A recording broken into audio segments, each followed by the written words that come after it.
आवाज़ उठ चुका है। नमस्कार।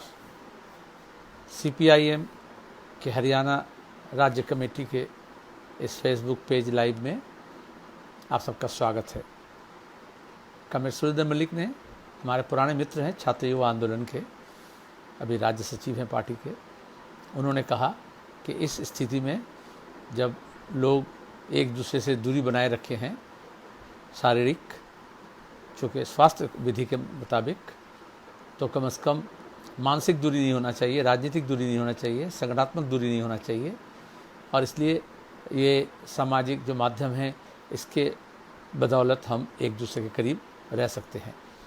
अब पिछले 100 दिन से ज़्यादा ये जो लॉकडाउन की स्थिति बनी, जब अचानक प्रधानमंत्री ने घोषणा कर दी, जैसे नोटबंदी के समय घोषणा किए थे, आज रात 12 बजे के बाद से कोई 2000, 1000 का, 500 का नोट नहीं चलेगा, और उसका असर अभी हम समझ नहीं पाए हैं। उसी तरह से उन्होंने घोषणा किया था 21 दिन। आप हरियाणा के लोग हैं, आपको मालूम होना चाहिए, उन्होंने महाभारत का युद्ध का मुहावरा का इस्तेमाल किया था और कहा था 18 दिन में महाभारत का युद्ध का विजय हुआ था। हम 21 दिन में कोरोना की युद्ध से विजय प्राप्त करेंगे। लोग कहे तथास्तु, आयुष्मान भव। और फिर कुछ लोग तो बैल्कनी से उतर कर ताली बजाने लग गए, थाली बजाने लग गए। और कई जगह हमने देखा आईपीएस अफसर, एमएलए, मंत्री, आईएएस, बाकी लोगों को लेकर के आवास स्थल से निकल करके जुलूस निकाले। कोरोना विसर्जन हो रहा है गुजरात में, हरियाणा में, मध्य प्रदेश में और उत्तर प्रदेश में, कि चलो हमने कोरोना से विजय प्राप्त कर लिया। लेकिन आज ये पता चल रहा है इतना आसान नहीं है, इसको वैज्ञानिक दृष्टिकोण से देखना चाहिए। और अभी तो बहुत चर्चा हो गया, मैं उस विषय पे नहीं जाऊंगा। लेकिन कोरोना एक जो महामारी है, पूरे विश्व के मानवता के ऊपर एक बड़ा प्रहार है, और पहला शर्त है उससे निपटने के लिए पूरे मानवता को एकजुट होकर के अपनी मानव सभ्यता को बचाना है, मानव की ज़िंदगी को बचाना है। तो पहला सवाल आया कि आप लोगों को एकजुट करेंगे या लोगों की एकता को तोड़ेंगे।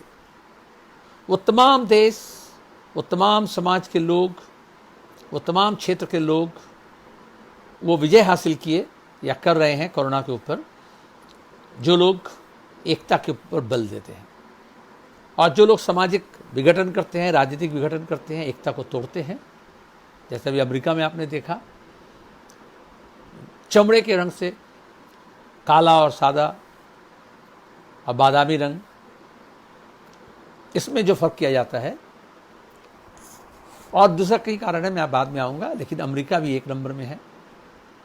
फिर बोल्सोनारो के वो ब्राज़ील 2 नंबर में है, और भारत अभी 3 नंबर में है। हम ओलंपिक में 1, 2, 3 नंबर हासिल करके पहुंचना चाहते हैं विक्ट्री स्टैंड में, जहां हमारा राष्ट्रगान गीत होगा, झंडा फहराया जाएगा। लेकिन हम इस कोरोना में 1 नंबर में अमेरिका, 2 नंबर में ब्राज़ील, 3 नंबर में हम कांस्य के पदक लेकर के हम खुश नहीं होना चाहते। हम इसमें गोल्ड मेडल भी नहीं चाहते हैं, सिल्वर मेडल भी नहीं चाहते। लेकिन जिस तरह से हमारा देश इस राह पर आगे बढ़ रहे हैं, तो हम कहीं सिल्वर या गोल्ड मेडल की तरफ नहीं आगे बढ़ जाएं। क्योंकि हमारे आगे यूरोप के जो देश थे, एशिया के जो देश थे, वो सबको हम पछाड़ दिए हैं। इससे एक बात सही आप मान लो कि ये जो लॉकडाउन का प्रक्रिया था, उसको जिस तरह से ले आया गया, जिस तरह से अनप्लान्ड हुआ, और जिस तरह से ये अनलॉक भी अनप्लान हुआ, ये अनलॉक दोनों व्यर्थ हुआ। और ये इसलिए अनलॉक किया जाता है लॉकडाउन, कि सरकार को, समाज को, चिकित्सा विज्ञान को वो मौका मिले, वायरस का तलाश करे, रिसर्च हो, बीमारी के पता चले, टेस्ट हो, ट्रैकिंग हो, समाज को, उनकी मानसिकता को वैज्ञानिक निर्भर बनाया जाए, वैज्ञानिक सोच पैदा किया जाए, सामाजिक स्वास्थ्य विधि माने लोग, उनकी जो ज़रूरतें हैं उसको पूरी किया जाए, अस्पताल बने, क्वारंटाइन का बंदोबस्त किया जाए, लोगों को लॉकडाउन में या घर में रहेंगे तो घर तक राशन पहुंचाया जाए ताकि उसको सड़क में आना नहीं पड़े। हम ये सब नहीं किए। सही मानों में 6 महीना से ज़्यादा हो गया इस देश, विश्व में कोरोना आया, हमारे देश में आई।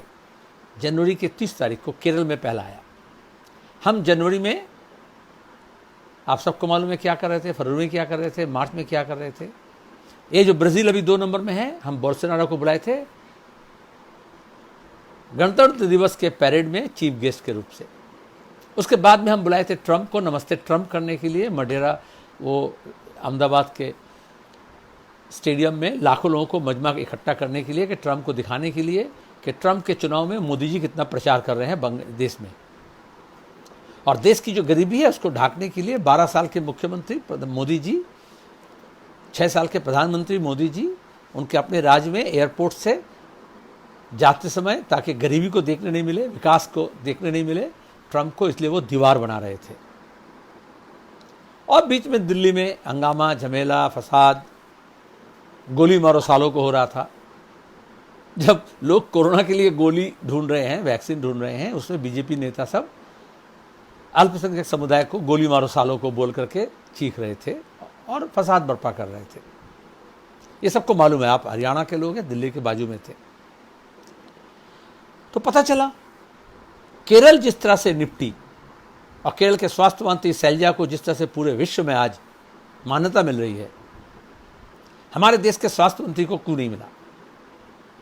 क्यों मध्य प्रदेश में, कर्नाटका में, क्यों उत्तर प्रदेश में, बंगाल में, महाराष्ट्र में, गुजरात में हम विफल हुए? क्यों आज बाकी दूसरे प्रांतों में वो बढ़ रहा है, चाहे वो कश्मीर हो चाहे आसाम हो? ये सवाल हम नहीं पूछेंगे, क्योंकि मीडिया हमें सिखा रहा है, मोदिया, कि सवाल पूछना जुर्म है। देश में आपातकाल नहीं है, सवाल पूछना चाहिए। लोकतंत्र में अगर सत्ता से जनता सवाल नहीं पूछती है, मीडिया नहीं पूछती है, तो सत्ता कुछ भी कर ले। जैसा पीएम केयर का मामला है, कहाँ से फंड आया, चीनी कौन सा कंपनी दिए पैसा, प्रधानमंत्री कहते हैं, गृह मंत्री कहते हैं हम नहीं बताएंगे। जब 15 अगस्त को 2014 में सरकार के गठन के बाद मोदी जी पहला भाषण दिए थे, तो बोले थे अकाउंटेबिलिटी, ट्रांसपेरेंसी, स्वच्छता। ये स्वच्छता झाड़ू मारने वाला नहीं, जिसको बोलते हैं आप आर पार दिखता है, हम बंगला में स्वच्छता उनको बोलते हैं, और पारदर्शिता, इस पार से उस पार देखा जाए, और उसके साथ अकाउंटेबिलिटी, जिम्मेदारी, वो पूरा होगा। लेकिन हमने क्या देखा, चुनावी फंड इकट्ठा करने के लिए जो बॉन्ड सिस्टम किया गया, आज तक पता नहीं चलेगा कि किस किस कंपनी से कितना रुपया लिया गया। अब अगर खदान किसको दे रहे हैं, जंगल किसको दे रहे हैं, रेल किसको बेच रहे हैं, उसका फहरिस्त निकालेंगे तो हमें पता चल सकता है, अंदाज़ा लग सकता है कि मोदी मोदी मोदी करने के लिए दिल्ली से ह्यूस्टन तक किस कंपनियों ने पैसा दिया था। दुबई में जब मोदी मोदी हुआ किया जा रहा था, तो किस कंपनी ने पैसा दिया था। चुनाव के समय होर्डिंग लगाने का, प्लेन चलाने का, पूरी बांटने का, पैसा बांटने का, गाड़ियों का कतार लगाने का पैसा किसने दिया था।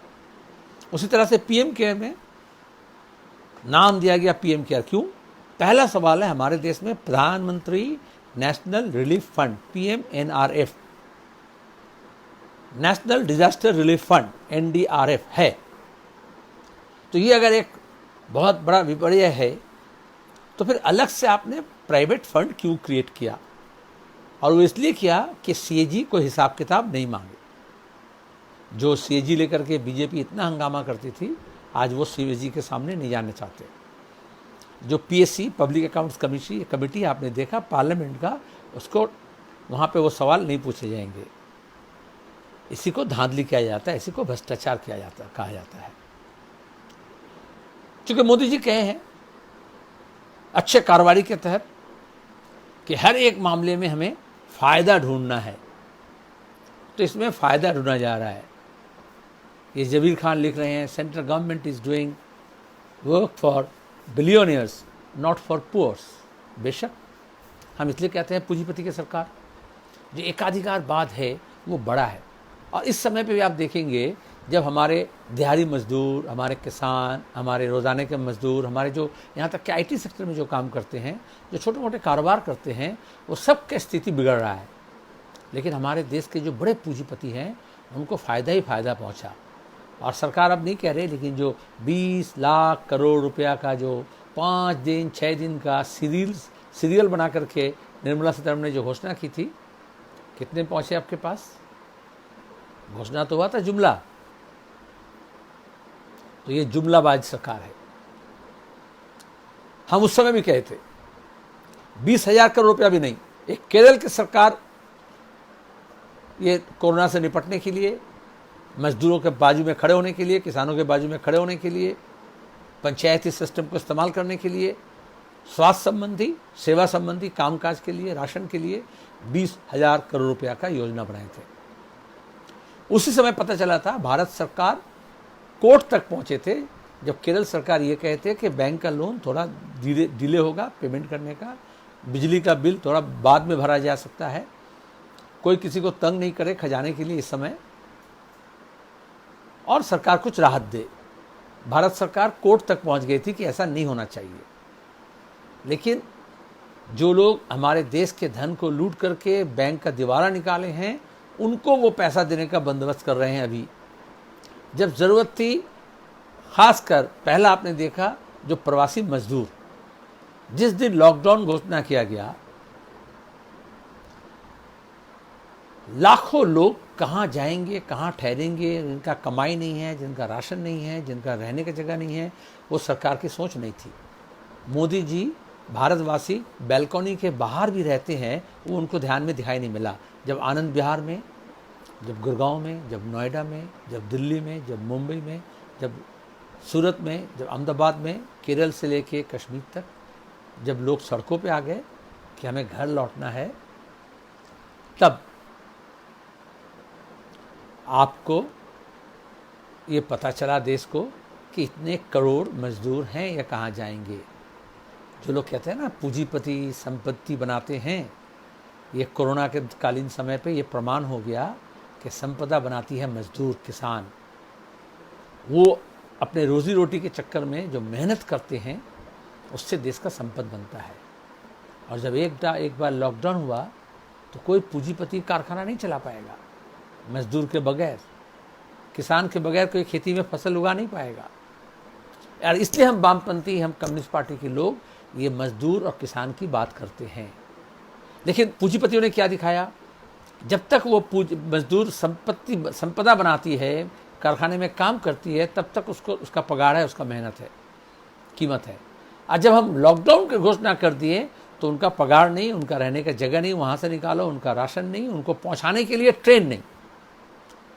ट्रेन को कहा जाता है राष्ट्रीय संपत्ति। जब राष्ट्र को सबसे ज़्यादा ज़रूरत थी, राष्ट्रवादी को सबसे ज़्यादा ज़रूरत थी, राष्ट्र के लोगों को सबसे ज़्यादा ज़रूरत थी एक जगह से दूसरी जगह जाने के लिए, चाहे वो बीमार लोग हों, परेशान लोग हों, चाहे घर से दूर फंसे हुए विद्यार्थी हों, छात्रा हों, चाहे रोज़गार के सिलसिले में गए हुए लोग हों, उनको लौटाने का भारत सरकार ने घोषणा की।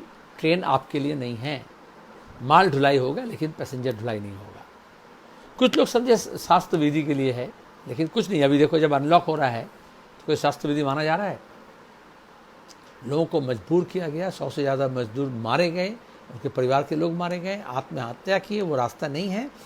ट्रेन से कटकर मरे, बस के एक्सीडेंट से मरे, गाड़ी में ब्रिज से छलांग लगा के मरे। सरकार के कान में जू तक नहीं गया। वो सुप्रीम कोर्ट में भी झूठ बोले, एफिडेविट करके से जो सॉलिसिटर जनरल है कि सड़क में कोई मजदूर नहीं है, और प्रधानमंत्री टेलीविजन के सामने भी झूठ बोले कि हम सब मजदूरों का, सब लोगों का ज़रूरत को पूरा कर रहे हैं। दूसरी बात, हम राशन की बात वामपंथी शुरू से कहते हैं, राशन दो। लाख लाख टन अनाज सड़ रहे हैं। हरियाणा में तो आप जानते हैं खुले में सड़ रहा है, और उस वक्त मजदूरों के पास रोटी नहीं है खाने के लिए, गरीब के पास। सरकार की जिम्मेदारी थी कि वो गोडाउन खोल दे और गरीब को भोजन मिले। ये हमारे देश की संस्कृति भी है, परंपरा भी है।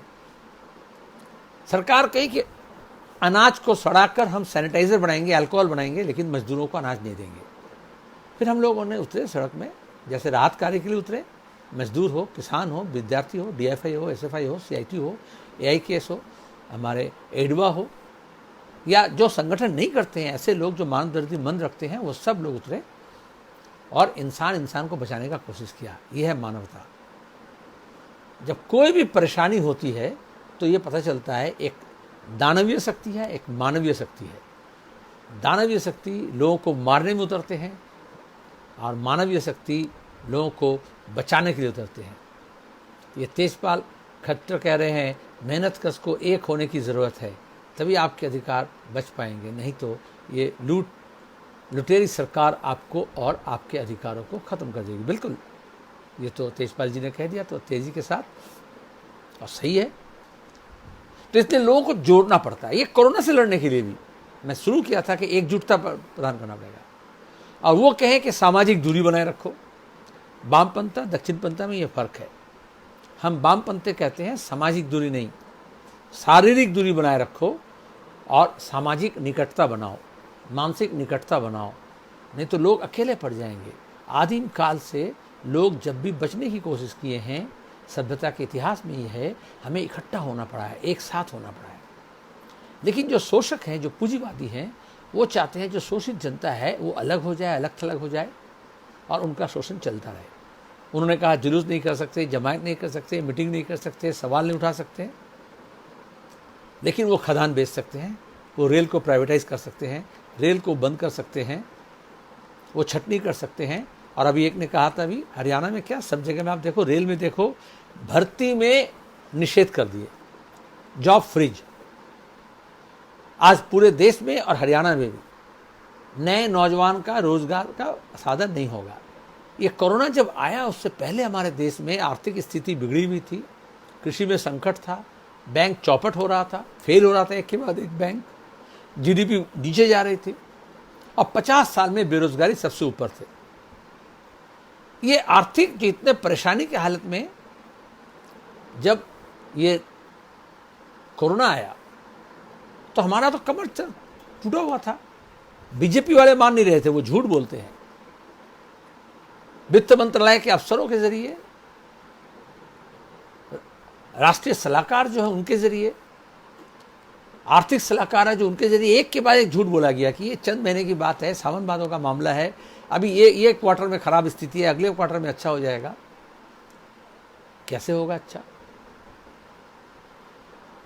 अब आप तो देखो, हमारा ये जो हड्डी पसली है वो सब दिखने को मिल रहा है।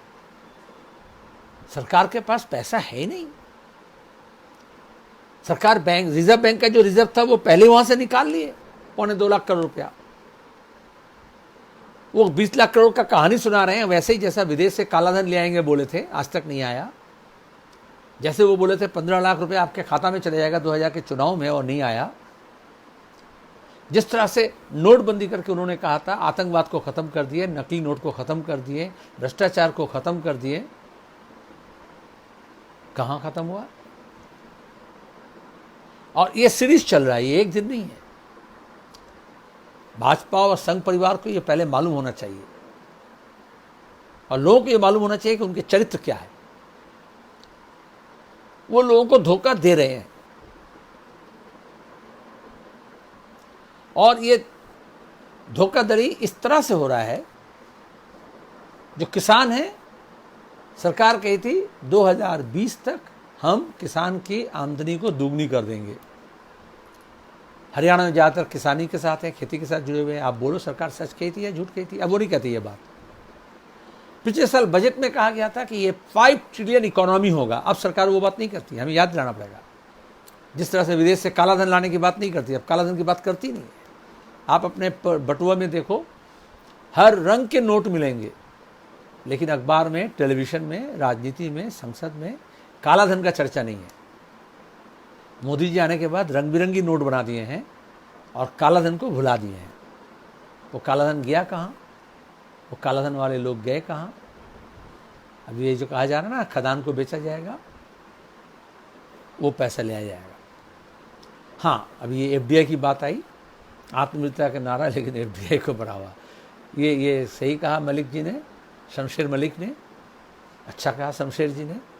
शमशेर का मतलब होता है तलवार, शोड, एकदम तलवार के नोक की तरह उन्होंने ये सवाल को कहा।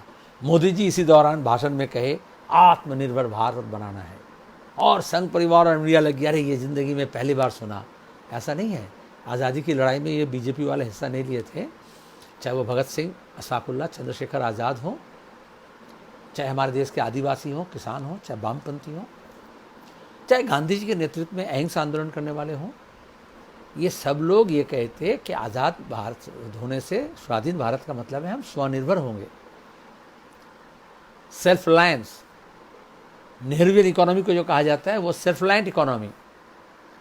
इसलिए हमने जो छोटे छोटे कंपनी, पहले निजी कंपनी के साथ रेल थी, हमने पूरे देश के इसको लेकर के भारतीय रेल बनाए, इसलिए इसरो बनी, इसलिए IIT IIM बनी।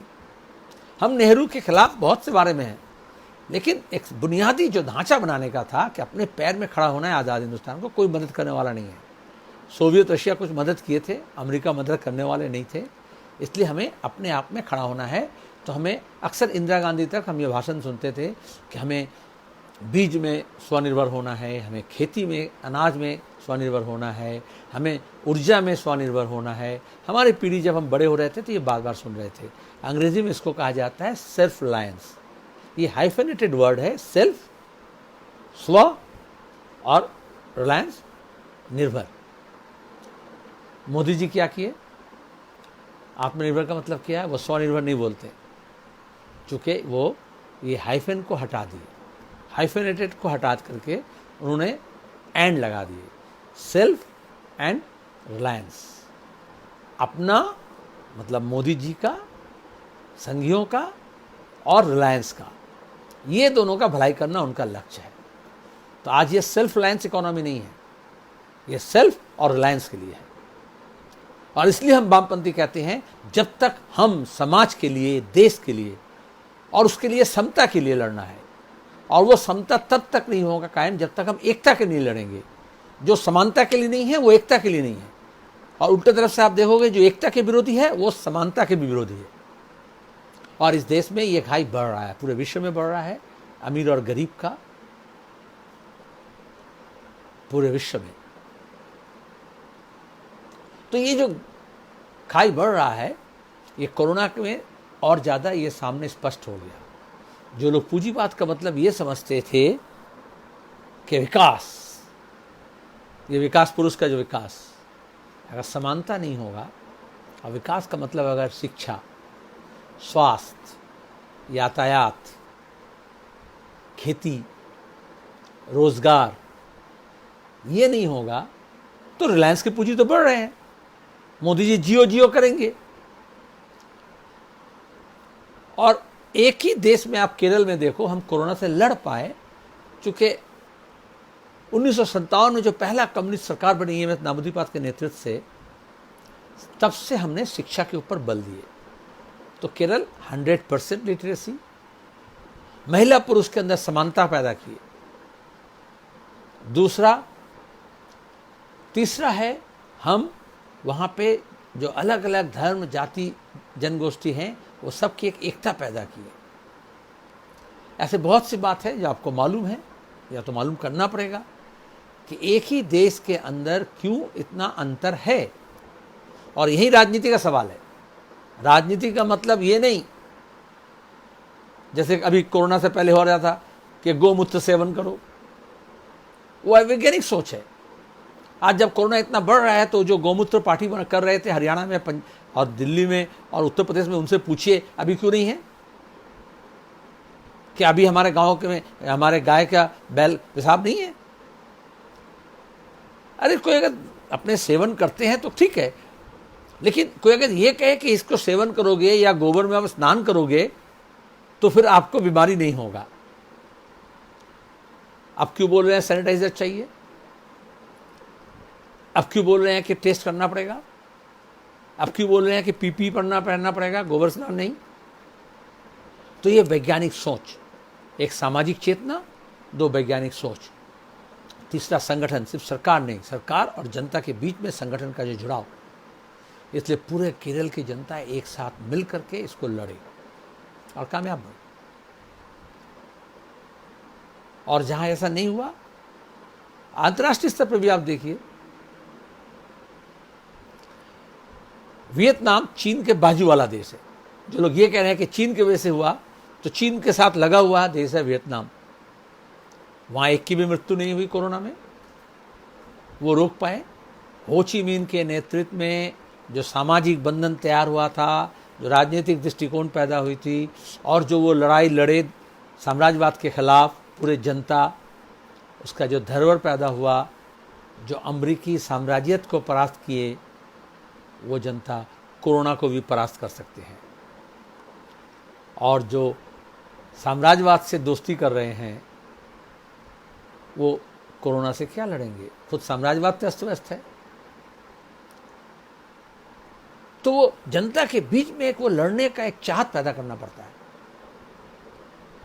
यहां सवाल आया कई, उसमें एक बार बार कहा जा रहा है कि युवाओं के बीच में आजकल एक ऐसा माहौल बनाया गया है कि भक्त मंडली बन जाओ, रात को खाओ पियो, दिन को आराम करो, धर्म के नाम पर एक दूसरे के खिलाफ बात करो, नफरत फैलाओ और राजनीतिक बातचीत नहीं करो। अरे यही राजनीति हो रहा है। आप देखो आज इस स्थिति में सबसे ज्यादा जब अर्थनीतिक संकट है, आर्थिक संकट का परेशानी नए पीढ़ी के ऊपर आएगा, क्योंकि सबसे ज्यादा संख्या में ये नए नौजवान हैं।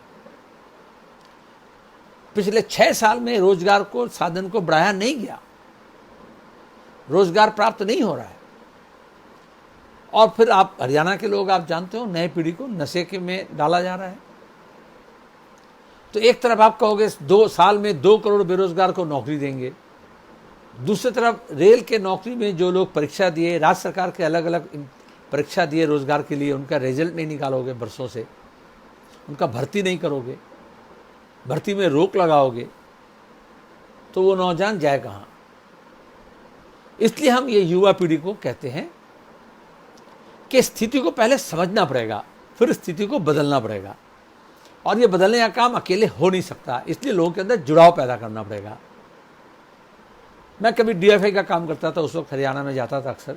अभी नई पीढ़ी के नौजवानों से उससे संपर्क नहीं है। अभी आज जो DFI के नेतृत्व हैं वो अच्छे ढंग से ये बता पाएंगे। लेकिन मैं ये समझता हूँ कि इस समय सबसे बड़ा संकट देश को एक खाद्य का संकट है, दूसरा रोजगार का संकट है, और तीसरा ये जो आर्थिक संकट है। इसलिए काम के लिए, रोजी के लिए, रोटी के लिए और अपनी स्थिति को सुधारने के लिए, चाहे देश का हो, चाहे समाज का हो, चाहे प्रांत का हो, चाहे परिवार का हो, चाहे अपना हो, हमें एकताबद्ध तरीके से लामबंद होकर के लड़ना पड़ेगा। चूंकि ये ऐसा स्थिति बना है, आप कल चाहो तो सब लोग ये सामाजिक जो दूरी की बात करते हैं या शारीरिक दूरी की बात करते हैं, जो उसको आप तोड़ करके आप नहीं आ सकते। ये महावीर पाय कह रहे हैं कि 1538 पोस्ट पर हरियाणा सरकार ने भी रोक लगा रखी है। तो खट्टर जी क्या मोदी जी से या अमित शाह से अलग हैं? ये तो राजनीतिक सोच है। जब भी ऐसा स्थिति बनता है तो और ज़्यादा रोजी का साधन बनाना पड़ता है। इसलिए हम पहले दिन से ये कहे कि जो आर्थिक संकट है इससे अगर निपटना है तो जनता के हाथ में पैसा देना पड़ेगा। पैसे कैसे आएगा? जनता के हाथ में काम देना पड़ेगा। जिसका काम चला गया उनको भत्ता देना पड़ेगा, कम से कम 7,500 रुपये हर माह करके आप 6 महीना 1 साल दो। क्योंकि इनके पास जब पैसा आएगा वो पैसा वो बाज़ार में जाएगा, बाज़ार में वो सामान खरीदेंगे, तब वो जो मांग, जो आर्थिक लॉकडाउन का, मोदी जी के लॉकडाउन से जो अर्थनीति का चक्का बैठ गया है उसको फिर से चालू करने के लिए बाज़ार में पैसा आने की ज़रूरत है। वो अंबानी को, अदानी को वो पैसा देने से नहीं आएगा, वो पैसा गरीब मध्यम वर्ग को देना पड़ेगा। और वो पैसा जब बाज़ार में आएगा तो जब सामान खरीदा जाएगा तो उसका डिमांड तैयार होगा। जब डिमांड तैयार होगा तो फिर वो सामान उगाना पड़ेगा, बनाना पड़ेगा, और तब फिर वो चक्का चलेगा तो उसमें फिर काम जुटेगा। मोदी जी को कौन समझाएगी? वो समझने के लिए तैयार नहीं है। वो महीने में 1 दिन मन की बात करते हैं, बाकी दिन धन की बात करते हैं, और वो धन काला धन की बात नहीं है। जो धन्ना सेठ है उनका धन और किस तरह से बढ़े। और उसके चलते इसी दौरान उन्होंने, जब जनता के हाथ में पैसा देने की हम बात कर रहे हैं, उस वक्त वो पेट्रोल, डीजल, मिट्टी का तेल, रसोई गैस, ये सब में वो कीमत बढ़ाते गए, टैक्स लगाते गए। जब अंतर्राष्ट्रीय बाजार में कीमत कम है उस वक्त सरकार, जैसे दुधेल गाय से दूध निकाला जाता है वैसे जनता के पास से वो पैसा ले रहे हैं। आप अगर बुरा नहीं माने तो मैं एक बात करूं, मोदी जी प्रधानमंत्री होने से पहले वो एक इंटरव्यू में कहे थे कि जैसे हम, वो तो फकीर आदमी है ना, एकदम सीधा सीधी चलते ऐसा बोलते हैं, वो 10 लाख का सूट की बात तब तक आई नहीं थी। तो उन्होंने कहा था कि ये जो मैं हाफ कुर्ता पहनता हूँ विशेषता है, क्योंकि मुझे खुद से इस्त्री करना पड़ता था। तो जब इस्त्री करते थे, आयरन लगाते थे, तो मैं देखा कि ये इतना लंबा हाथ को क्यों आयरन करूं जब खुद से करना पड़ता है। तो मैं आस्तीन काट दिया, आस्तीन छोटा हो गया, तो हमारा काम कम गया। तो वो छटनी में यकीन करते हैं, छांटने में यकीन करते हैं। जो लोग रोज़गार नए देने का छोड़ दो, जो रोज़गार में थे उनका वो छटनी की बात कर रहे हैं। दूसरी बात है, ये पेट्रोल डीजल का कीमत का मतलब है, जो वो आस्तीन काटे थे ना, और ये पेट्रोल डीजल का कीमत बढ़ाया गया, ये पॉकेट काट रहे हैं लोग, जनता के पैसा निकाल रहे हैं पॉकेट से, और इसलिए इसके विरोध में भी संघर्ष को तेज करना है। तीसरी बात है, सरकार को इस समय खर्च बढ़ाना पड़ेगा और ज़्यादा। तो वो जब बढ़ाएंगे तो वो रोजगार का सृजन होगा, उसके बजाय सरकार यहाँ पे खर्च कमा रही है। वो विदेश से औजार खरीदेंगे। इसी दौरान हमने पूरे विश्व में पिछले 3 महीने में औजार खरीदने में सबसे ज़्यादा खर्च किए। अब खरीदना पड़ेगा। लोग बोलेंगे देखो आप राष्ट्रीय सुरक्षा नहीं चाहते, बेशक राष्ट्र को सुरक्षा रखना पड़ेगा। अब ये चीन सीमा पर जो कुछ हुआ, तो हमारा सुरक्षा बल को भी तैनात रखना पड़ेगा, उनके हाथ में औजार भी देना पड़ेगा। हम सब चाहते हैं देश सुरक्षित रहे, लेकिन हमने क्या देखा कि वो जो हाथापाई हुआ। हमारे पास न्यूक्लियर बम है, हमारे पास मिसाइल्स है, हमारे पास बहुत औजार हैं, लेकिन आज के दिन में वो औजार आपको सुरक्षा नहीं दे रही है। आप अगर शिक्षा में व्यय करते, आप अगर स्वास्थ्य में व्यय करते, तो ये कोरोना के समय पर आप देश को सुरक्षित रख सकते थे। इसलिए पब्लिक हेल्थ सिस्टम, सरकारी व्यवस्था, एकदम गांव के फीवर क्लिनिक हो सकता था, प्राइमरी सब्सिडियरी हेल्थ सेंटर, और वहां से लेकर हॉस्पिटल तक। लेकिन मोदी जी के काल में हमने क्या सुना? Health insurance. हम उस समय संसद में भी ये कह रहे थे, हेल्थ इंश्योरेंस का मतलब है स्वास्थ्य सेवा से सरकार अपने हाथ को खत्म कर दे और प्राइवेट सेक्टर को दे दे, और उनके आमदनी का खर्चा सरकार बंदोबस्त कर दे हेल्थ इंश्योरेंस के मुताबिक। आज जब कोरोना हुआ तो आप समझ सकते हैं कि हेल्थ इंश्योरेंस कुछ काम कर रहा है, और सरकार आयुष्मान भारत के नाम पर भी झूठ बोली, आंकड़ा गलत दिए। हमें ज़रूरत है वेंटिलेटर की, हमें ज़रूरत है आईसीयू यूनिट की, हमें ज़रूरत है आइसोलेशन सेंटर की, हमें ज़रूरत है अस्पताल में और ज़्यादा वार्ड की, और ज़्यादा नर्स, और ज़्यादा डॉक्टर, और ज़्यादा स्वास्थ्यकर्मी, और ज़्यादा सफाई कर्मी। सरकार ये सब जगह में रोक लगा दी है, और अब कह रहे हैं हमारे पास संख्या कम है। तो ये संकट तो सरकार तैयार कर रही है।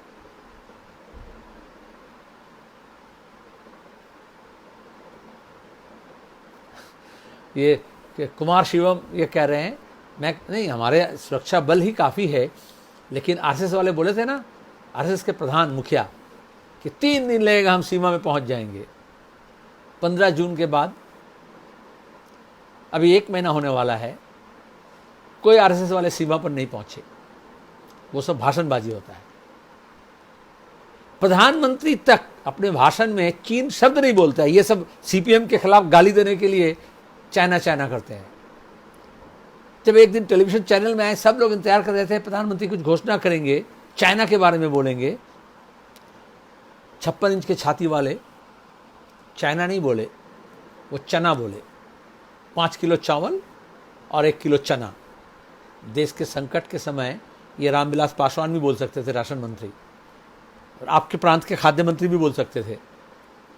प्रधानमंत्री इतना घोषणा करके चावल और चना की बात कर रहे हैं। हम वामपंथी शुरू से कहते हैं खाद्य का अधिकार, राशन का अधिकार, जिसके पास कार्ड नहीं है उनको भी राशन दो, किसान से तमाम अनाज खरीदो, यूनिवर्सल प्रोक्योरमेंट करो, उनके एमएसपी बढ़ाओ। इसलिए हम वामपंथी बदनाम हैं। लेकिन दक्षिणपंथी कभी आप सुने हैं? वो मंदिर मस्जिद बोलते हैं। लेकिन अभी प्रधानमंत्री चना बोले, क्योंकि 2 महीना पहले उन्होंने कहा था 1 किलो करके दाल देंगे, वो दाल देखने नहीं मिला। उन्होंने बोला कि 1 नेशन 1 रेशन, ये 1 साल पहले भी घोषणा किया गया था, लेकिन रामविलास पासवान जो खाद्य मंत्री है उन्होंने ऑन रिकॉर्ड कहा था कि ये फेल कर गया, ये स्कीम, इससे फ़ायदा नहीं मिला। तभी वो रोटी ट्रेन के लाइन में आपको देखने को मिला था प्रवासी मजदूर का, राशन के बगैर लोग मर रहे थे, तब वो सड़क में आए थे। तो घोषणा एक होता है और काम दूसरा होता है। जब पब्लिक डिस्ट्रीब्यूशन सिस्टम नहीं रहेगा, सार्वजनिक जो वितरण प्रणाली है उसको अगर आप खत्म कर दोगे तो आप राशन दोगे कैसे डोर स्टेप तक? लॉकडाउन का मतलब था सबको बोलना कि आप घर पे रहो, सिर्फ भाषण के लिए नहीं, स्टे होम स्टे सेफ, सिर्फ विज्ञापन के लिए नहीं। तो जब लोग घर पे रहेंगे, एक उनका आवास होना चाहिए। हमारे देश में कितने लोग आवासहीन हैं। फिर मजदूर कोई परिवार कहीं है और वो कहीं और रहते हैं, कारखाने में रहते हैं, होटल में काम करते हैं, वहां रहते हैं। आप लॉकडाउन का मतलब है काम बंद, मतलब बोला सड़क में चले जाओ। और 2, वो स्टे होम स्टे सेफ तभी रहेंगे, घर से नहीं निकलेंगे, और उनकी जो जरूरत है वो घर तक पहुंचाना पड़ेगा। जो केरल सरकार ने किया वो देश के अन्य प्रांत में नहीं हुआ, कि उसके जो जो जरूरत चीजें है, साबुन, तेल, मसाला, सब्जी, सामान, अनाज, वो उनके घर तक पहुंचा देना पड़ेगा। सरकार लॉकडाउन में ये परिसेवा देने के बजाय सरकार पुलिस के जरिए, लाठी के जरिए, बच्चे हॉस्टल से घर लौट रहे हैं उनको नील डाउन कराए, उत्तर प्रदेश में, हरियाणा में क्रॉलिंग करवाए, लाठी चलाए, फर्जी मुकदमा लगाए, डिसइंफेक्शन स्प्रे किए, एक पुलिस स्टेट का बंदोबस्त किए। और गृह मंत्री के निर्देश पर दिल्ली पुलिस, जो नागरिकता संशोधनी कानून के खिलाफ जो बच्चे लड़ रहे थे, चाहे जामिया के हों, चाहे अलीगढ़ के हों, चाहे जेएनयू के हों, चाहे दिल्ली यूनिवर्सिटी के हों, चाहे पूरे देश के कहीं के भी हों, उनको वो अरेस्ट करने लगे और फर्जी मुकदमा लगाने लगे।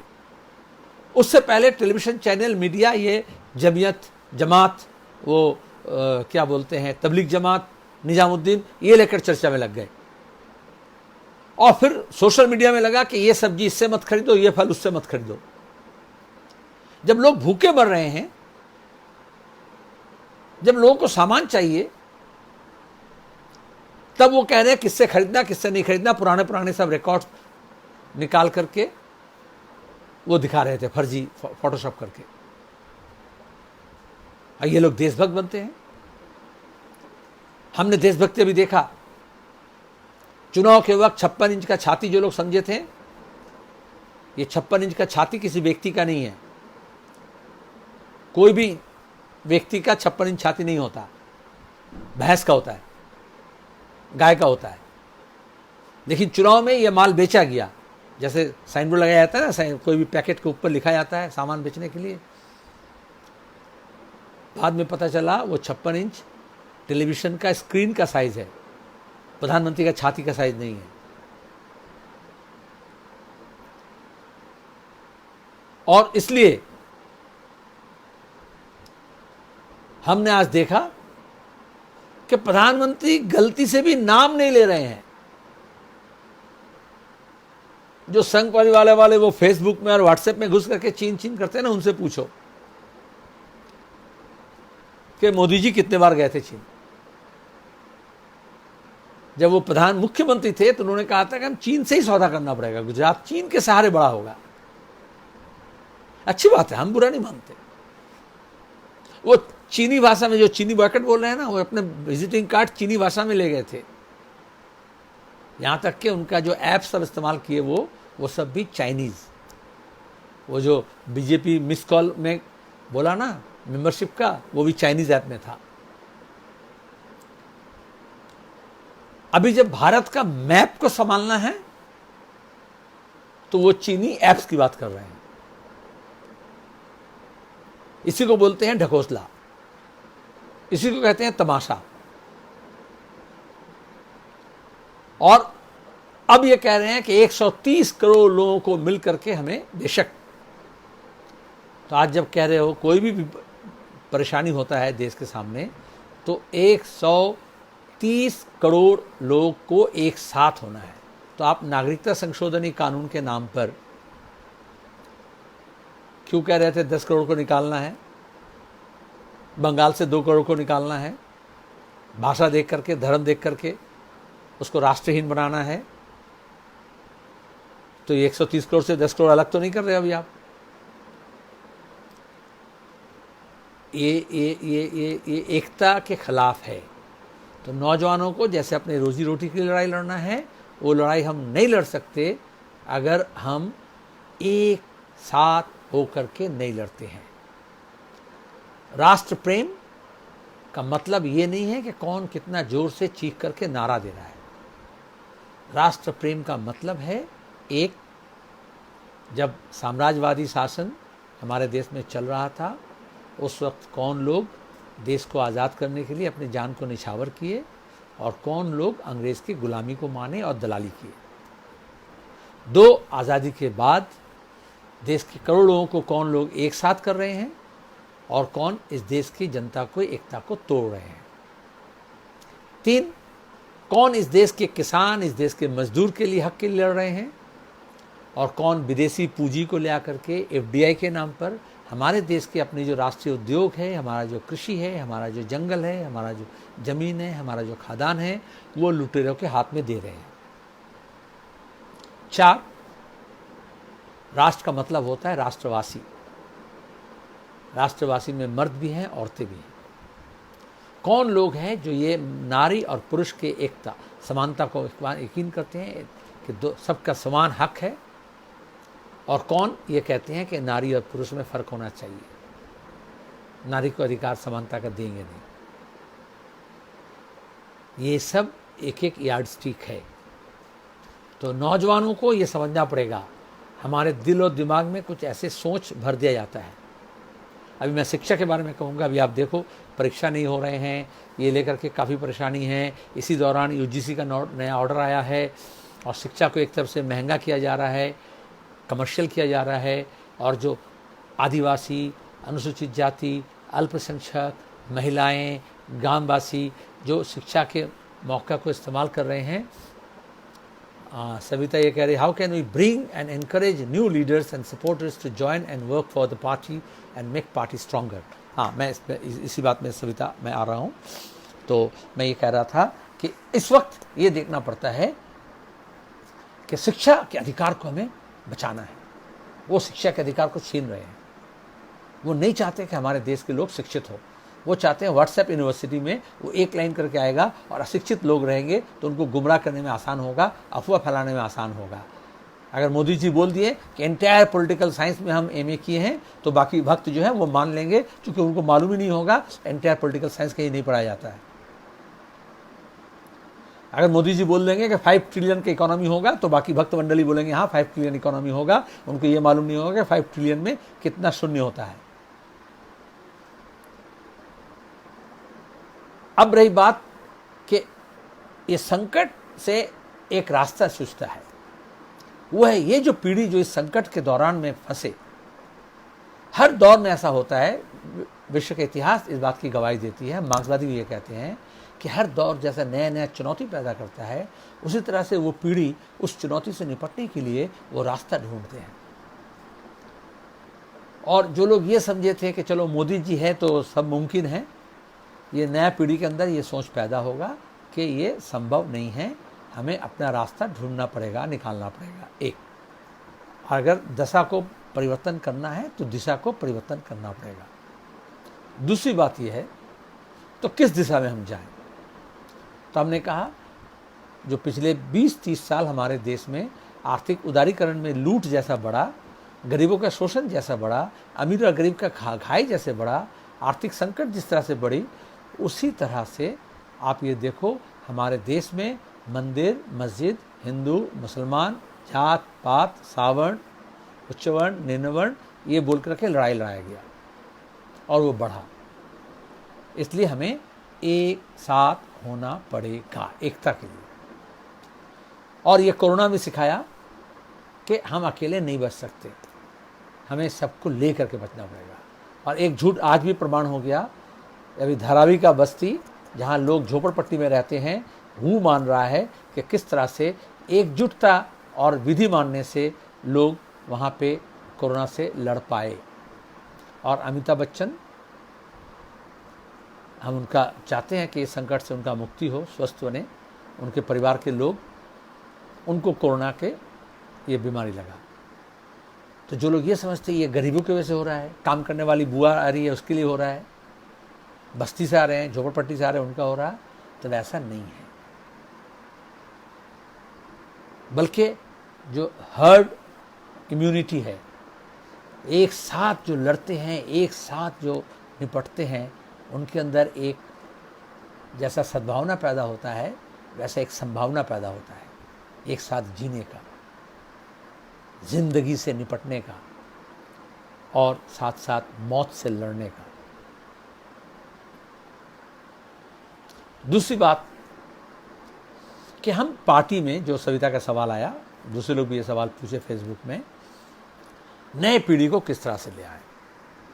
उसके साथ एक जुड़ा हुआ है कि नए पीढ़ी किस लिए हमारे पार्टी में उस तरह से दिखने को नहीं मिलता है। वो प्रचार करते हैं ऐसे लोग, ऐसा नहीं है। कम्युनिस्ट पार्टी, वामपंथी 100 साल के इतिहास से जो नए पीढ़ी नौजवान होते हैं उससे ड्रिवन होता है।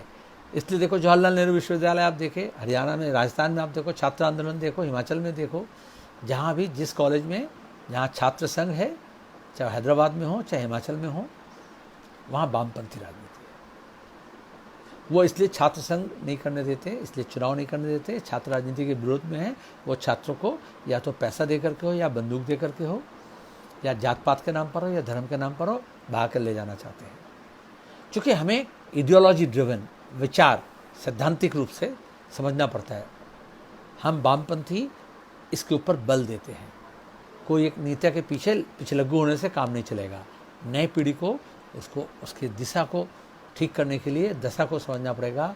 और हमारा राजनीति, अर्थनीति, समाज, इतिहास, भूगोल, विश्व के अन्य प्रांतों में क्रांतिकारियों के, भगत सिंह ने क्या किया, आयरिश क्रांतिकारी ने क्या बोला, रूस में कैसे क्रांति हुआ, अफगानिस्तान में क्रांति करके किस तरह से लोग आगे बढ़े थे, और किस तरह से अमेरिका और पाकिस्तान और बाकी लोग मिलकर के धर्म के नाम पर वहाँ पे तालिबानी को ले आए, और उसमें किस तरह से समाज पीछे हट गया। ये इसका अध्ययन करना पड़ता है। और वो अध्ययन करते हैं बोल करके वामपंथी नौजवान जो कार आते हैं, तो आप देखोगे उसके सामने कोई तर्क में समझ नहीं पड़ता, क्योंकि उसको ये जानकारी रहता है। गाली गलौज का नहीं, जानकारी की बात है। और हमारे पार्टी की तरफ से हमारे तमाम संगठनों को ये बल देना पड़ेगा। हम पार्टी प्लेनम में ये फैसला लिए हैं कि नए पीढ़ी के लोगों को जिम्मेदारी देकर के सामने उभारना पड़ेगा। हर पार्टी की हर कमेटी, एकदम निचले कमेटी से लेकर के उचला कमेटी तक, जो नए नौजवान आएंगे उनके अंदर जो जोश है, जो ऊर्जा है, जो समझ है। और इस पीढ़ी में, ये ध्रुव तारा बंगला में सवाल पूछ रहा है कि बंगाल के चुनाव में क्या होगा। मैं बंगला में जब बोलूँगा, बंगाल में भी रोज़ बोलता हूँ, तब मैं बताऊँगा। अभी मैं ये नए पीढ़ी के बारे में बता रहा हूँ, नौजवानों के बारे में। और ये जो कॉमरेड लोग लाल सलाम, स्वागत है, ये सब कर रहे हैं ना, वो अगर आप कम करें तो जो सीरियस सवाल है उसको मैं यहाँ पे देख ले पाऊँगा। नहीं तो एक के बाद एक ये बात आती जा रही है। मैं आप सबको लाल सलाम कर रहा हूँ, प्रणाम भी कर रहा हूँ, नमस्कार भी कर रहा हूँ, और अच्छी बात भी हो रही है। लेकिन आप कोई सवाल अगर है तो वो लिखे तो अच्छा रहेगा। तो मैं ये कह रहा था कि इनके ऊपर नए पीढ़ी जो उनकी ऊर्जा है, उनका जो सोच है, उनका जो समझ है, चूँकि हर नए पीढ़ी अपने वो समस्या के समाधान के लिए अपना सिग्नेचर स्टाइल ले आते हैं, नए टेक्नोलॉजी ले आते हैं, नए टूल्स ले आते हैं, नए स्टाइल ले आते हैं, और वो उसको हमें अपने अंदर समेटना पड़ेगा। हमने हमारे पार्टी के नेतृत्व के अंदर इस समझ को पैदा किए हैं। और आज बंगाल में आप देखो, चाहे केरल में देखो, चाहे जहाँ भी वामपंथी है, आपके हरियाणा में मैं अभी जब गया था पिछले दिन रोहतक में, मैं देखा था कि नए पीढ़ी के विद्यार्थी, नौजवान किस तरह से हमारे आंदोलन में जुड़ रहे हैं। लेकिन हमारा ज़रूरत है इस संख्या को भी बढ़ाना और उनकी गुणवत्ता को भी बढ़ाना। ये हमारे लिए एक चुनौती है, और इस चुनौती का सामना करने के लिए जैसे आंदोलन, संघर्ष, जैसे क्रांतिकारी सोच, वैसे ही लोगों की जो ज़रूरत है, लोगों की जो परेशानी है, उसको सामने रख करके हमें आपको आंदोलन संघर्ष में जाना पड़ेगा। परिवार के लोगों की अंधभक्ति को से कैसे निकाले, झगड़ा मत करना, उनके अनुभव एक्सपीरियंस को आपको इस्तेमाल करना पड़ेगा, तब आप समझ पाओगे अंधभक्ति कैसे होता है। आप देखो, अभी अमिताभ बच्चन 2 दिन पहले कह रहे थे आयुष के लिए विज्ञापन दे रहे थे, और जब अभी उनकी बीमारी हुई तो उनको एलोपैथिक हॉस्पिटल में, नानावती हॉस्पिटल में भर्ती होना पड़ा। ये रामदेव बाबा जी सब बीमारी का योगा करने से ठीक हो जाएगा, मोदी भी बोले, रामदेव बाबा भी बोले, योगा ठीक है, स्वास्थ्य के लिए ठीक है, लेकिन सब बीमारी के लिए दूरी नहीं है। इसके लिए आपको रिसर्च एंड डेवलपमेंट करना पड़ेगा। पूरे विश्व में हम पीछे इसलिए हैं कि रिसर्च एंड डेवलपमेंट में पूरे विश्व के अंदर हमारा आंकड़ा सबसे नीचे आता है। स्वास्थ्य संबंधी खर्च हमारे देश में जीडीपी का जो हिस्सा होना चाहिए वो 1% के लगभग है, हम 3% चाहते हैं, और इसमें नेपाल, भूटान, बांग्लादेश, श्रीलंका से भी हम पीछे हैं। और इसलिए नेपाल, भूटान, श्रीलंका, बांग्लादेश जो बीमारी से निपट पा रहा है, हम उस बीमारी से निपट नहीं पा रहे हैं। तो ये भक्ति से नहीं होगा। भक्ति अपनी जगह पर रहे। जो शक्ति से हम ये लड़ सकते हैं, वो शक्ति हमें शिक्षा और स्वास्थ्य और वैज्ञानिक सोच दे सकता है।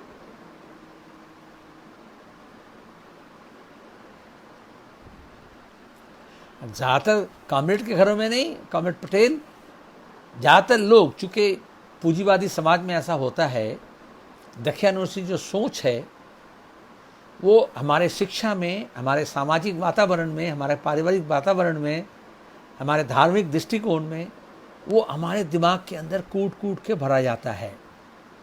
महिला पुरुष के अंदर संपर्क क्या होगा, वो इसी एकदम बचपना से शिक्षा के नाम पर हो, कुशिक्षा के नाम पर हो, वो दिमाग के अंदर डाला जाता है। और इसलिए नए सोच का आगाज़ नई पीढ़ी करती है और उसको जनता के बीच में ले जाना पड़ता है। ये भगत सिंह जब क्रांतिकारी बने, उनका भी आप विचार पढ़ो तो आपको मालूम होगा।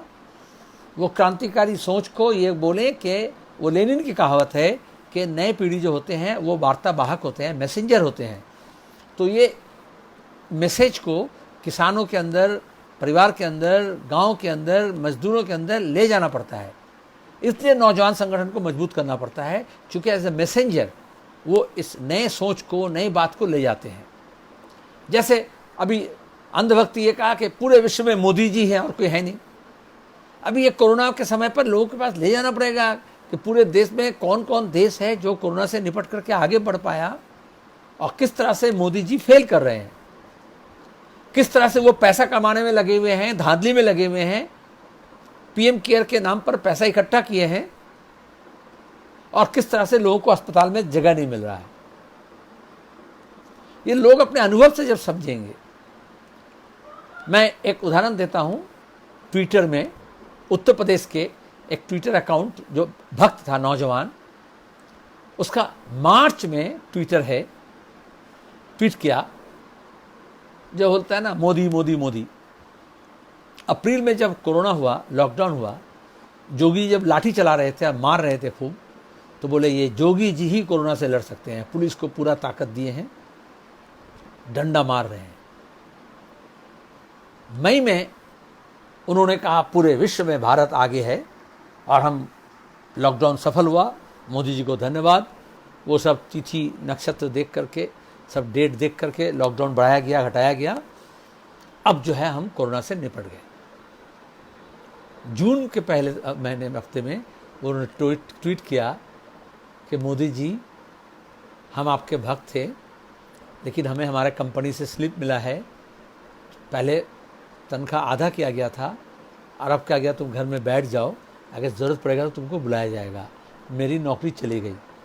उसके बाद में वो ट्वीट किया कि 2 करोड़ बेरोज़गार को आप काम देंगे बोले थे, हमारा जैसे करोड़ों नौजवानों का क्या होगा। तो एक व्यक्तिगत अनुभव होता है, दूर का सहनाई सुहाना बजे। तो इसलिए वो नज़दीक से जब देखते हैं तो उनको यकीन होता है। इसलिए हमें ज़रूरत है बहुत ज़्यादा तर्क नहीं करके, उनके अनुभव से, छोटा छोटा जो अनुभव है उसको आपको दिखा देना है। वैकल्पिक मीडिया की बात आई कि हमें इसलिए मैसेज का काम करना पड़ेगा, सोशल मीडिया का इस्तेमाल करना पड़ेगा, क्योंकि जो मेन लाइन मीडिया है वो पेड न्यूज़ जैसे चुनाव में होता है, जैसे वो पेज 3 का जैसे खबर आप जैसा दोगे वैसे सेलिब्रिटी का फोटो आएगा, उसी तरह से राजनीतिक खबर भी ये अखबार टेलीविज़न वाले एकदम बेचना शुरू कर दिए हैं पैसे के बल पे। पूरा दलाल मीडिया है, कॉर्पोरेट मीडिया है, उसको मुनाफा है जहाँ पे। इसलिए वो जो प्रचार करते हैं तो वो जो सत्ताधारी हैं उनके पक्ष में वो उनसे उनका गलती को छुपाते हैं, झूठ को सच बोल के दिखाते हैं, और जो सवाल उठाएगा उसके ऊपर वो हंगामा करते हैं। अभी आप कह रहे हैं कि राजनीतिक काम नहीं होना चाहिए। मध्य प्रदेश में चुनाव में बीजेपी हार गया, लेकिन एमएलए खरीद करके अभी सरकार बना लिया। इसी तरह से अभी देखो, अब हरियाणा राजस्थान में हो रहा है, इसी तरह से कर्नाटका में हुआ। जनता के बीमारी से निपटने के लिए सरकार के पास पैसा नहीं है, एमएलए एमपी खरीदने के लिए पैसा है, जर्नलिस्ट मीडिया हाउस खरीदने के लिए, एडिटर खरीदने के लिए पैसा है। इसलिए हमें वैकल्पिक रास्ता ढूंढना पड़ेगा। तभी ना हम आपके सामने आकर के इतने देर तक बात कर रहे हैं, लेकिन हमसे आपका जो वार्ता होगा वहाँ ख़त्म नहीं होगा। इस बात को और दूर तक ले जाना पड़ेगा। हाँ, ये तो बात है, ये जो शाहनवाज भट्टी जो बात कहें कि क्या होता है, पहले जब बड़ा परिवार था तो लोग जो उनके पारिवारिक जिम्मेदारी थी कोई ना कोई संभाल लेता था, और ज़्यादातर समय वो सामाजिक राजनीतिक काम में समय दे सकते थे। लेकिन अभी जब न्यूक्लियर फैमिली हो जा रहा है तो अपने परिवार को उनको देखना पड़ता है, बूढ़े बाप माँ हो, बच्चा हो, बीवी हो या शौहर हो, तो उनको देखने के लिए उनकी जिम्मेदारी बढ़ती है, और महंगाई बढ़ रहा है। इसलिए हमारे लिए जो फुल टाइम रोज़गार के बजाय पूरी अपना ज़िंदगी को वक़्फ़ कर दे राजनीति में, इसके लिए संकट है। लेकिन उसके बावजूद भी जनता के बीच से ही उनके संघर्ष के लिए हमें साधन जुटाना पड़ता है। और अभी आप देखो, ये जो रिलीफ का काम हुआ, फंसे हुए मजदूरों को चाहे आप रिलीफ दिए जिस तरह से भी, तो लोगों के पास से ही तो पैसा मिला। हमारे यहाँ बंगाल में आम्फान का तूफान हुआ, केंद्र सरकार राज्य सरकार दोनों फेल हो गई, हजारों लोग उतरे, लाखों करोड़ रुपए इकट्ठा किया गया, और उनके लिए वो राहत कार्य हम कर रहे हैं।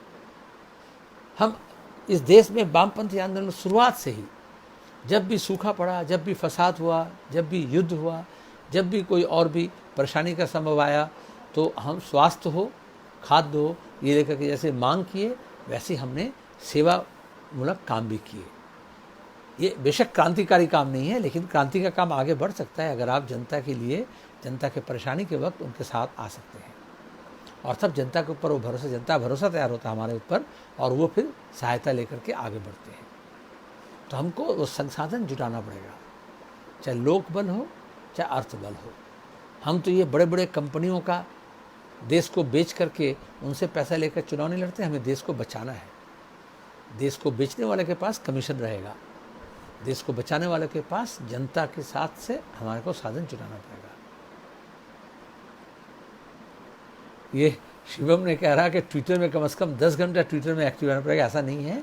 सामाजिक मीडिया में सारा टाइम आप सोशल मीडिया में रहोगे तो वो भी ठीक नहीं है। मैं भी ट्विटर में हूँ, salim.comrade आप देखोगे, लेकिन एक तो टाइम आपको निकालना पड़ेगा। ज़्यादातर बीच आपको जनता के बीच में रहना पड़ेगा, ज़्यादातर आपको संघर्ष और संगठन के काम में रहना पड़ेगा।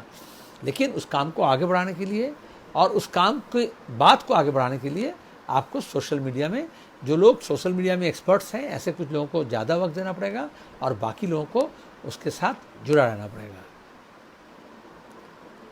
ये दल बदल लूँ एमएलए एमपी का सर तुरंत प्रभाव से रद्द होनी चाहिए। ये हमारे देश में कानून है, लेकिन इस देश में कानून दूसरों के लिए है, सत्ताधारी के लिए नहीं है। ये जो आरएसएस वाले हैं ना, उनसे पूछना, जो चरित्र की बात करते हैं ना, तो उनके जितने स्पीकर हैं, जब दल बदलू कोई होता है तो उसको निकालते नहीं हैं। उनको उत्तर प्रदेश से लेकर के, कर्नाटका से लेकर के अभी आप राजस्थान तक देखोगे, उनको सराहता है। और यही मीडिया जो दलाल मैं इसलिए बोल रहा हूँ, ये अगर पहले दल बदलू होता था तो उसको गाली देते थे, अब ये कहते हैं कि आप अपने दल के मेंबर को बचा नहीं पाए तो बिकेगा ही। वो नजरिया को ट्विस्ट करते हैं।